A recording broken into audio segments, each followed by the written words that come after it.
Okay, welcome. I want to talk today about something that's quite elusive to a lot of writers, and that is finding your writing voice, your style. You know, a distinctive writing style is in some ways considered the holy grail. Once you've found yours, your writing becomes more authentic, and you can't really make it without a distinctive style because otherwise you're just going off someone else's style. You're not being yourself. But the question is, how do you find this style? I've spent the last year or two trying to connect with my style, and it is very difficult. But I've also observed several things along the way that I think are important in developing it. Things that I don't hear a lot of people talk about, and I'd like to share them with you. So firstly, no matter what, emphasize story over style. If you find your style, or the style that you're trying out, is impeding your ability to tell the story effectively, then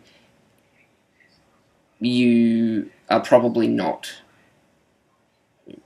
have not found your style yet. You know, it's all well and good to write like George Saunders or Tom Robbins, but if your story isn't compelling, this will not matter. You know, look at Stephen King. He doesn't have a particularly distinctive style.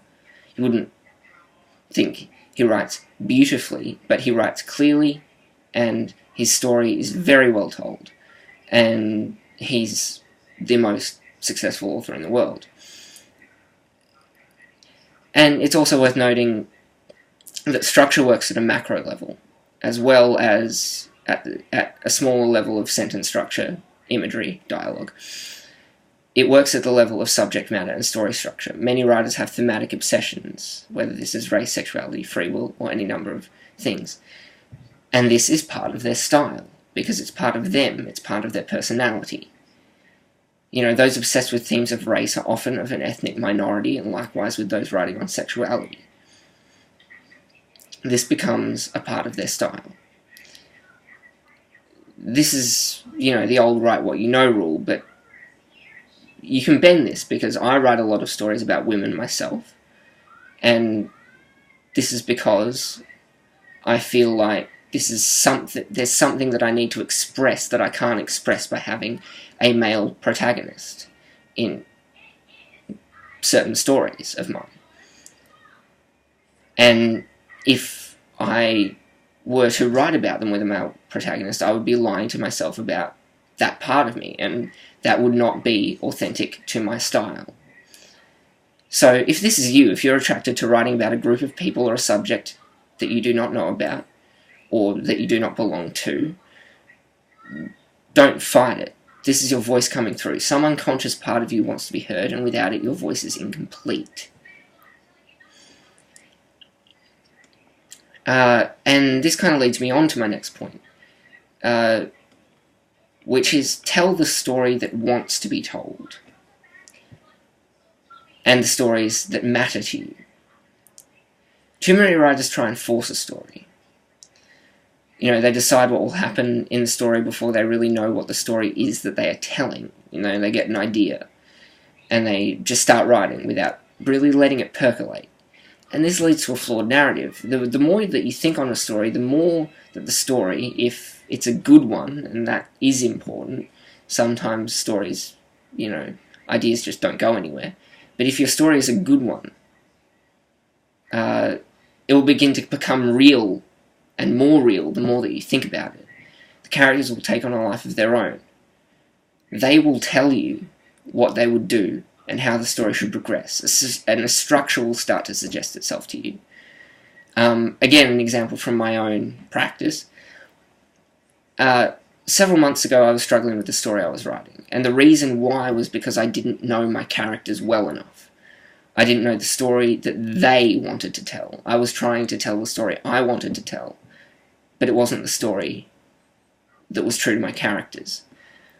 Once I sat down and let them speak through me, once I sat down and really thought about how did this character get where they were, and once I listened and heard them talk about their past, the story solved itself. You know, my main character now had a past or more of a past, and that past informed her present, which is what I was writing about. And from this, I then knew how my story had to progress and how I had to structure it. And this was all because I had let my characters tell their own story. I was just a conduit for that story. And this is an abstract concept. But it's important. You know, this is really important to know, that to make your characters real, treat them like they were real. Treat them as if they were a person that you knew and they had told you a story, and you were trying to do that story justice. So, but, you know, this will not happen with every story you write, and it will not happen unless you let it. It will happen more and more if you will relax and let a story percolate. You could even write backstory for your characters, like another short story that goes into the background of these characters. You don't have to publish it, of course, but it's just sort of almost acts as research into these characters, into these people, for your story. And then when you know exactly how your character talks and moves and how they'd react to, say, sleeping through their alarm, your story is going to be much more authentic. And again, this is your voice. How you treat your characters and how your unique perspective on your characters, the way you observe them, is part of your voice. Writing a backstory is an approach that many writers have used, including the Indigenous Australian author Ellen Van Neerven, and it's a useful strategy whatever your topic or your genre. And lastly, this is, you know, very simple. Lastly, enjoy yourself. Don't be afraid to experiment with different voices, different structures, different genres. If you've never written in second person, try writing a story about a you. If you've never written microfiction, which is fiction of, you know, roughly 500 words or less, why not try that? Language is limitless, and the possibilities of expressing yourself are likewise. So embrace that. They are your lifeblood, and they will keep you invested in writing, and you will find your voice somewhere in there if you just experiment. You may find your voice changes through this experimentation as well, if you've already found some semblance of a voice. So explore, keep exploring, even when you think you've found your voice. You will find your style incredibly flexible and allowing of the expression of many different facets of yourself in the world around you. Those are my 3 tips to help you develop your literary style and write better stories. I hope you found something useful here. I hope you continue to write and search for that elusive thing, voice. It's a hard journey, but it's very worthwhile. And so, thank you for watching.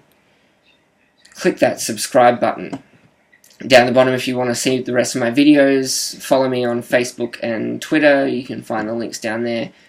Join my Facebook group, the Writers Network, and if you want to join my mailing list or find the text version of this video, you can do that at my website, Ishan Morris Gray Writes at wordpress.com.